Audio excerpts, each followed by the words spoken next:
Hi, and welcome. You're listening to the X22 Report. My name is Dave, and this is episode 1261B, and today's date is April 23rd, 2017, and the title of the episode is The Event of All Events, the Day When the Lights Go Out.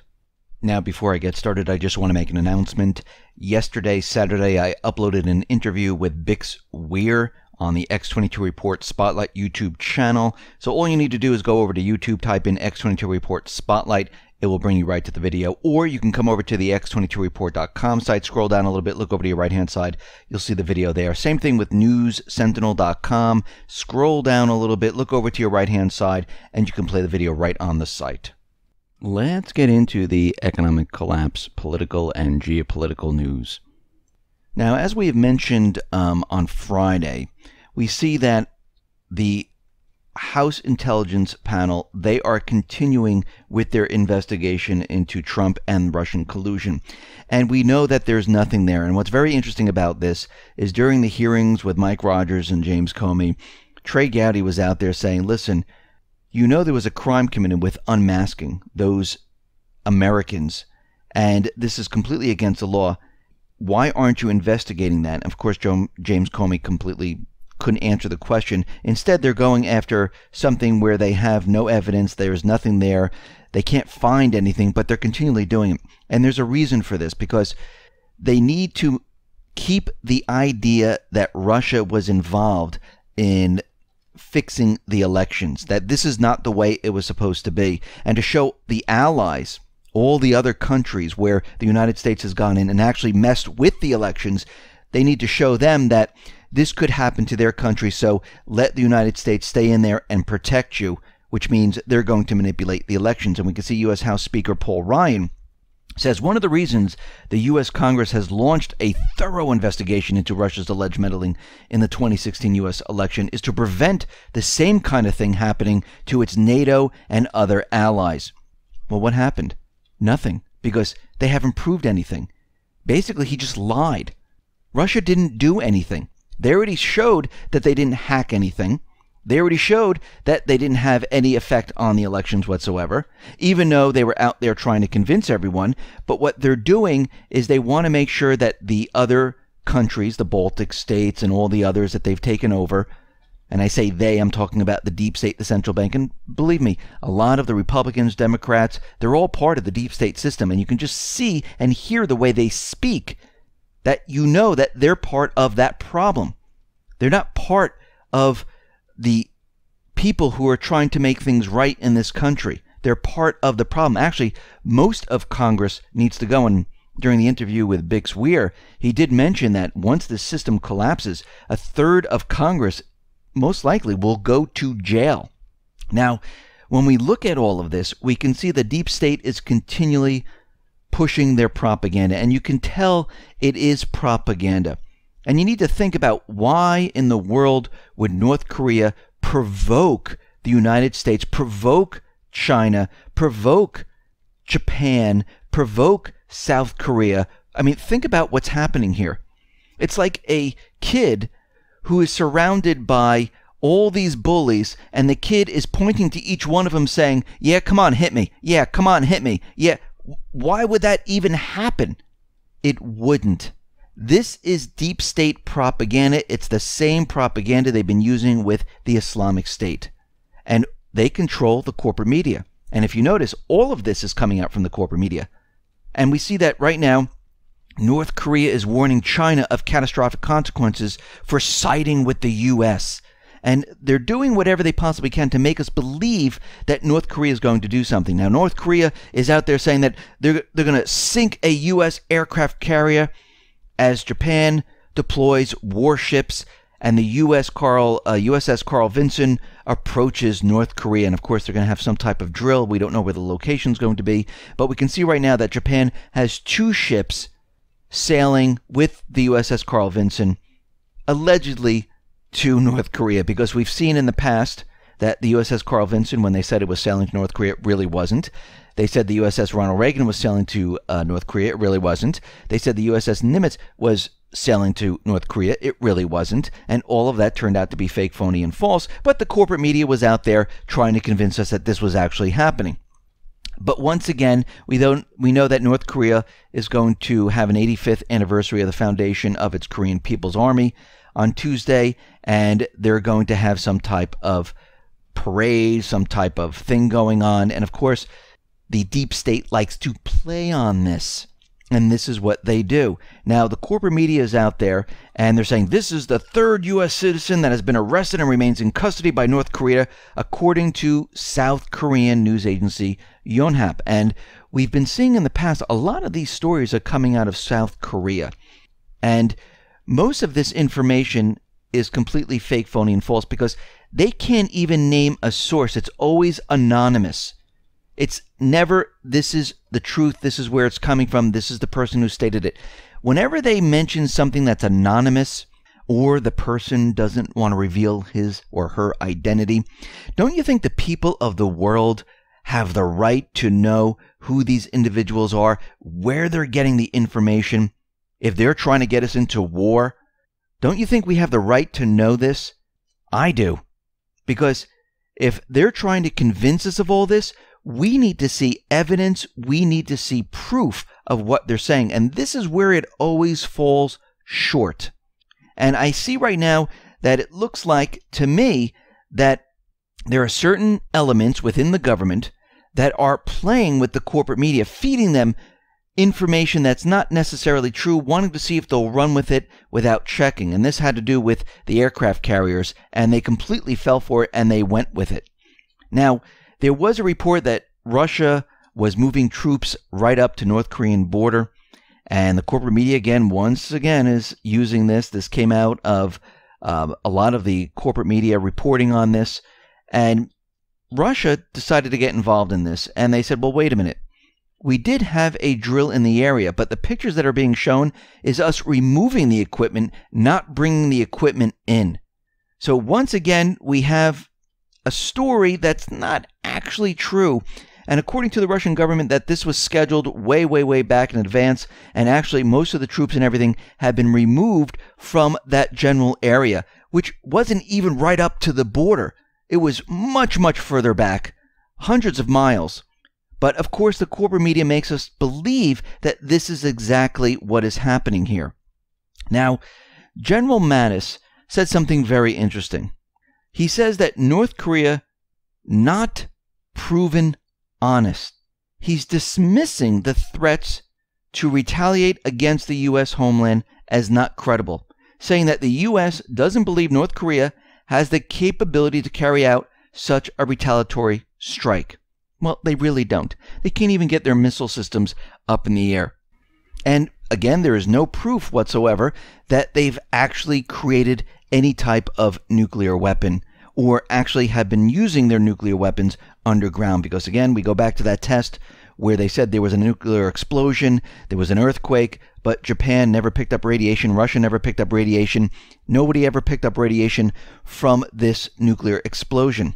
And they just continually push the idea, well, North Korea's ramping up their nuclear facilities and they're getting ready for another test. And again, they have no proof. It's propaganda. They just keep putting it out there. And the question is, why are they continually doing this? Why has it ramped up so dramatically since going back in time? Because the deep state right now, they're in trouble. The deep state, their backs are against the wall. This is why they used Syria, because they're losing the battle in Syria. They're never going to get Syria. They're trying to start a war, and they're using Syria and North Korea right now as 2 points where they can try to push the administration into going to war. And they're continually using propaganda to lie to the world, to the American people, that we need to go into North Korea one way or another, which should make everyone a little nervous because right now the deep state, they are desperate. Their backs are against the wall. They're using Syria and North Korea as 2 leverage points to get a war started, to get the administration to do something. Now, the administration did fire 59 Tomahawks into Syria, which did really no damage to the airbase. The airbase was up and running, and that's where it stopped. Now we have North Korea, where they used propaganda for the corporate media to convince them that all these aircraft carriers were heading to North Korea when they really weren't. And really, think about it. If we knew where they were, so did the Pentagon, so did the White House, so did all of those individuals that gave the information to the corporate media to make them believe that these aircraft carriers were going to North Korea. Of course, the corporate media found out, and the White House, the Pentagon, they needed to explain away why this happened. But don't worry, we corrected the problem. Now the USS Carl Vinson and 2 Japanese ships are on their way. What we need to be worried about is, are they going to create some type of an event out in that area where maybe they sink the Japanese ship, one of the destroyers, and it's coming from the area where Fukushima is. Maybe they piled it up with radiation. They have the sniffer plane in the area looking for radioactive material after a nuclear test. If North Korea tries to test another missile system, can the U.S. say, oh, that missile system, even though it falls into the ocean, they could fire missiles from some other area and have it hit the ship, sink it, the sniffer plane comes over it and says, yes, this was some type of missile system. It had a nuclear warhead on top, a very small one, and we're picking up radiation from that area. This is something that we need to look at. This is something that we need to understand that could happen. Now, out in Libya, we see that Trump is saying, listen, the United States, hands off, which allows Russia then to support Haftar and the tribes inside of Libya, not the UN-backed government. And it looks like Russia is going into Libya, trying to make peace in that area. No, they're not bringing troops. They're not invading, taking control of it. What they're doing is they're speaking to these tribes, trying to get them to work together without the United States being involved in there. We see Turkey. They have smuggled flour bags full of explosives into Syria.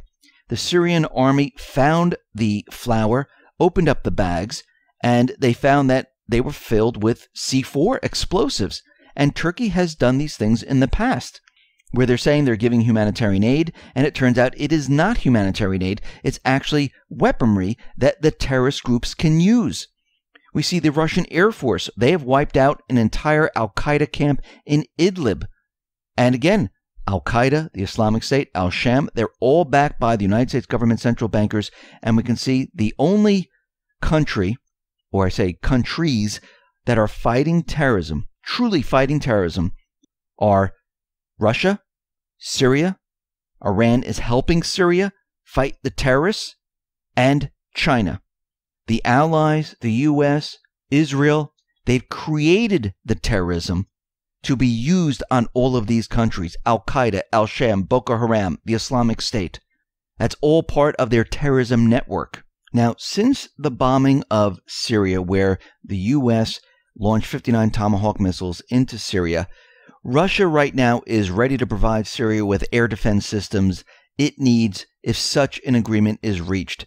And what they're planning to do is bring in more of these air defense systems. So what the United States has done, it has allowed Russia to negotiate with Syria to bring in more air defense system to basically blanket the entire country with S-300, S-400 missile systems, jamming devices, not just in the northern part of Syria, but the entire country.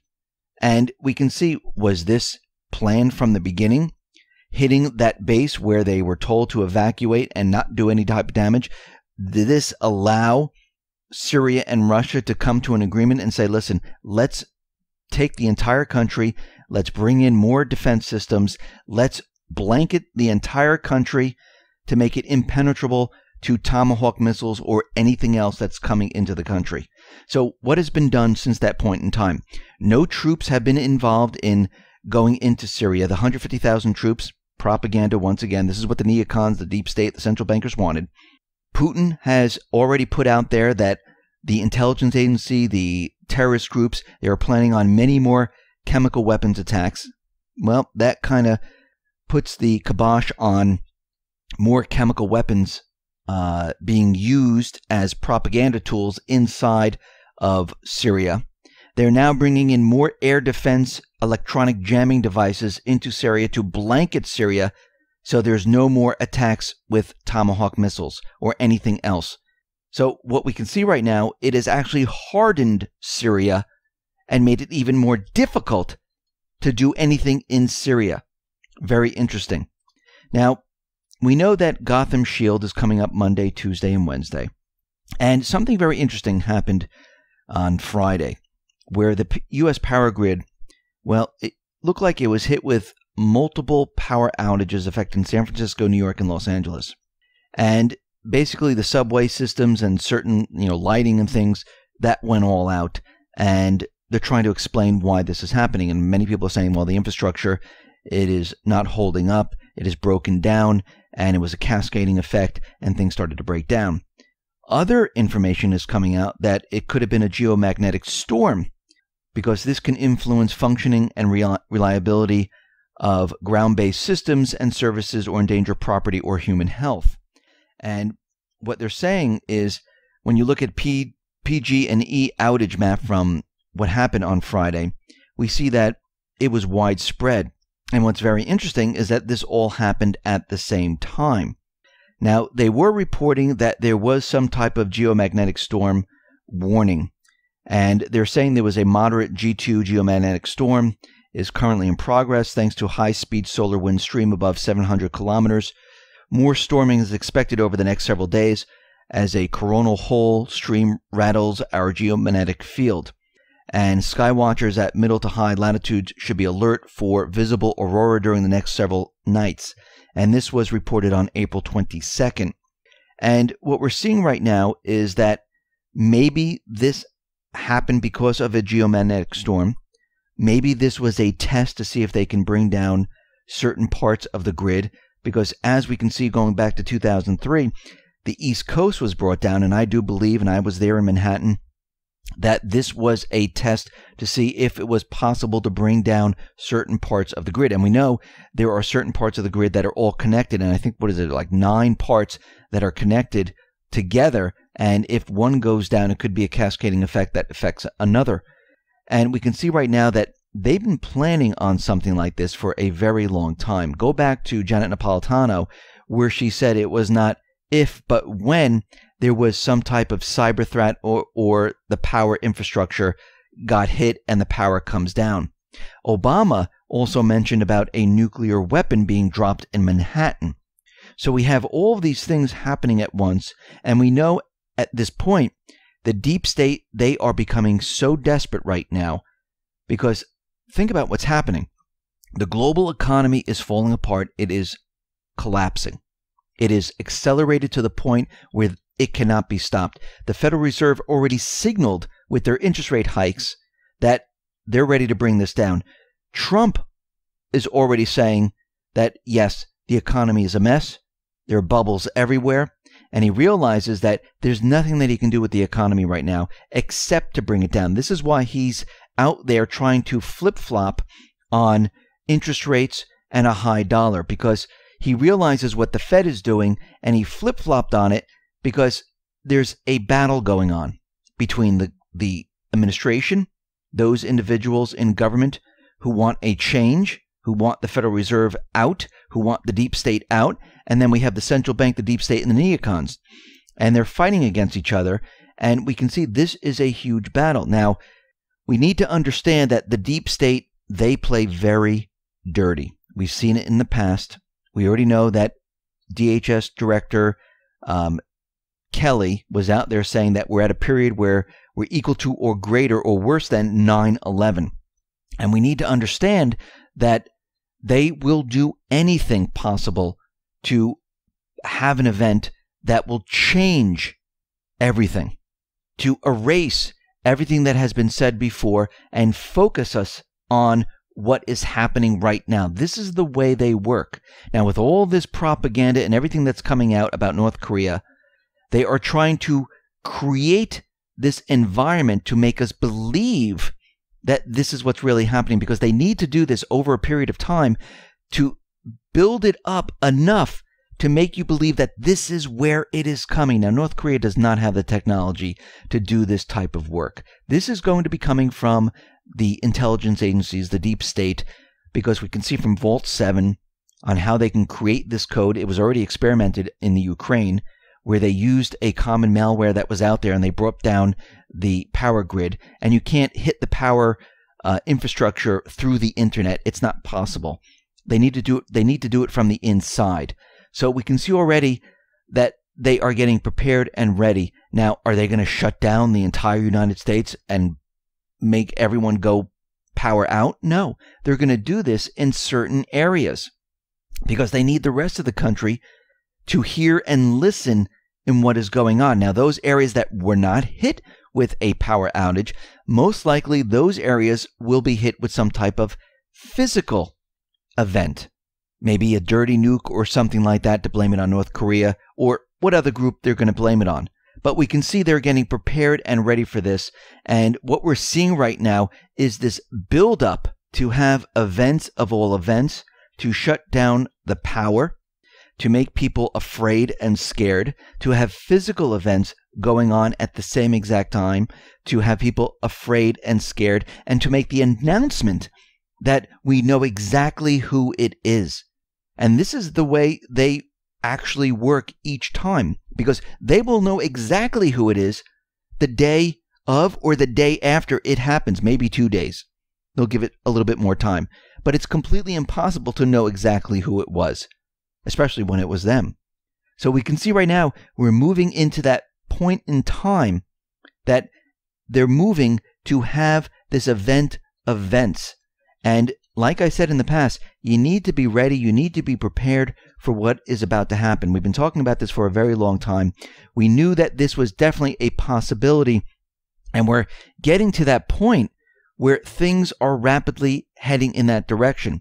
Now, if the power outage that occurred in New York, LA, and San Francisco, and these different areas was geomagnetic, remember, they will use anything that happens and make it look like something else happens because they will use any type of an event to their benefit. Remember, there were executive orders about how to handle geomagnetic storms, space storms, or a cyber threat or anything like that. They're already in place. So any type of an event that we see, they will spin and use it in the way they want. For example, if it is geomagnetic, all they have to do is say it was an EMP. It brought down certain power areas. Now, it wasn't the entire country because it exploded over New York, or one exploded over California, or, down in Texas, however they want to do this. But you can see how they can use this. Even though it had nothing to do with North Korea or any other country, they can use it and tell you through the corporate media, through NOAA, through all the agencies, that this is the way it actually happened. This is why you need to be ready with batteries. You need to be ready with currency. You need to be ready with a weapon. You need to be ready with food and water, because we can see things are coming to a head right now, and we can see the deep state, they're not going to stop. Listen, everyone, thanks a lot for listening. Be well, be safe, and especially be prepared. Thanks a lot.